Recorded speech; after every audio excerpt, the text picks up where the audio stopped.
Start करते हैं आज का टॉपिक। 12th करने के बाद आप एक लॉयर कैसे बने, यानी वकील कैसे बने। चलिए आज मैं इसकी आपको जानकारी देता हूँ। चलिए स्टार्ट करते हैं आज का टॉपिक।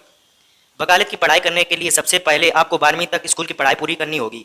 आप किसी भी सब्जेक्ट को लेकर पढ़ाई कर सकते हैं, चाहे वो आर्ट्स हो या कॉमर्स या फिर साइंस सब्जेक्ट हो। अगर आप आर्ट्स पढ़ते हैं तो आपको ज़्यादा फायदा होगा, क्यों कि इस सब्जेक्ट में आपको कुछ हद तक लॉ के बारे में भी बताया जाता है।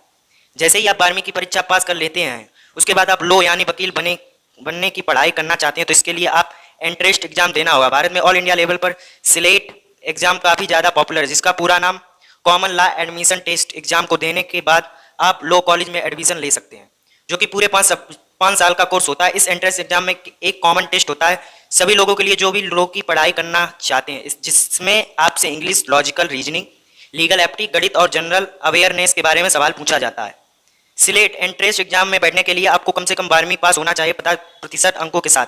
इसके अलावा आपकी उम्र 20 वर्ष से ज़्यादा नहीं होनी चाहिए, तभी आप इस एग्जाम में बैठ सकते हैं।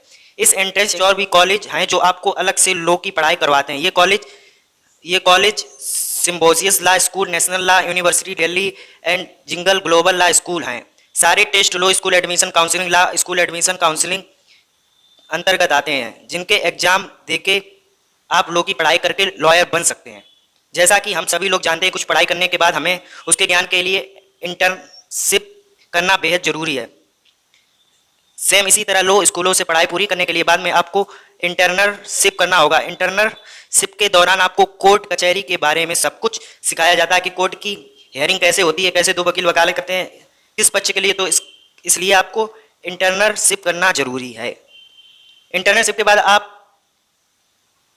अब आपको किसी भी स्टेट बार काउंसलिंग में जाके अपने आप को एनरोल करना बेहद जरूरी है, जिसमें एनरोल करने के बाद आपको ऑल इंडिया पर एग्जामिनेशन को क्लियर करना होता है, जो कि बार काउंसिलिंग ऑफ इंडिया दोबारा कंडक्ट किया जाता है। इसे क्लियर करने के बाद ही आप प्रैक्टिस का सर्टिफिकेट मिलता है। इस तरह आपकी LLB का कोर्स यानी वकील बनने की पढ़ाई पूरी हो जाएगी। इस कोर्स के बाद आप अपनी प्रैक्टिस को जारी रख सकते हैं या फिर अपनी आगे की पढ़ाई यानी LLM यानी मास्टर इन लॉ कोर्स कर लेते हैं। पोस्ट आपको अच्छी लगी कमेंट करके हमें अपनी राय जरूर दें और हमारे चैनल को सब्सक्राइब जरूर करें। धन्यवाद।